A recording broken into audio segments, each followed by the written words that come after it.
Αυτό δεν είναι ξενοδοχείο, είναι λαβύρινθος, με κανόνες γραμμένους σε αίμα. Μια νύχτα, μια σφαίρα, ένα νόμισμα. Εδώ η ζωή αγοράζεται με σιωπή. Ένα τηλέφωνο χωρίς φωνή και μια προειδοποίηση. Η λέσχη του Μίνωα έρχεται. Εδώ κάθε σκιά έχει όνομα και κάθε φίλος είναι εχθρός. Και εκεί πίσω από αυτή την πόρτα κρύβεται το πιο επικίνδυνο μυστικό. Το αίμα του Μίνωα. Εγώ είμαι ο Σίμος Αυτιάς. Κάποτε με έλεγαν ματάκια. Τώρα με λένε εκδικητή. Έχασα όλα όσα αγάπησα. Αλλά αυτοί έκαναν λάθος. Με ξεχάσανε ζωντανό. Αυτός ήταν ο Κέρβερος. Ο μόνος που μου έμεινε πιστός. Του έδωσα όνομα και μου πήραν την ψυχή. Πριν χρόνια ήμουνα θρύλος. Τώρα είμαι ο κύριος των σκουπιδιών και των σφαγών. Αυτή είναι η Μυρτώ, κόρη του ξενοδόχου, αλλά και βασίλισσα του ηλεκτρονικού πολέμου. Δεν χρειάζεται όπλα. Το μυαλό της είναι ένα σπαθί και η καρδιά της μια βόμβα. Ξέρει τα πάντα.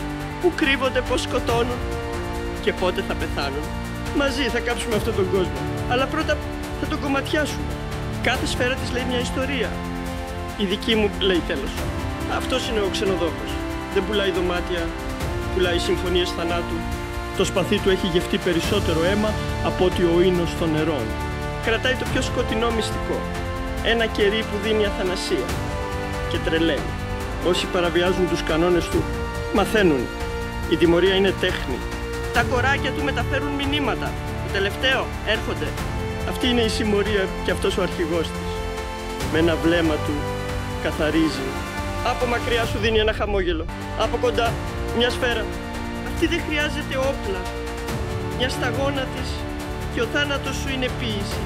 Και η τρίτη. Αυτή σου σπάει τα κόκαλα πριν προλάβεις να φωνάξεις. Όταν άρχισε ο χορός, θυμήθηκα γιατί με φοβόντουσαν. Χορός με σφαίρες. Η Μυρτώ έκλεινε τις πόρτες και εγώ άνοιγα τις πύλες της κόλασης. Δεν ήμασταν ήρωες. Ήμασταν κατάρα. Και η κατάρα έπαιρνε όνομα. Αυτό δεν ήταν μάχη. Ήταν τέχνη. Κι εμείς, οι βρώμικοι καλλιτέχνες. Νίκησα? Όχι. Επιβίωσα. Για μια ακόμα νύχτα.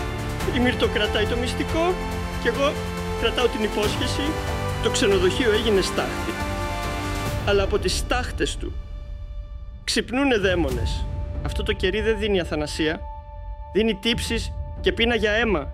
Όσο υπάρχουν νόμισμα και μίσος, ο Ματάκιας θα επιστρέφει.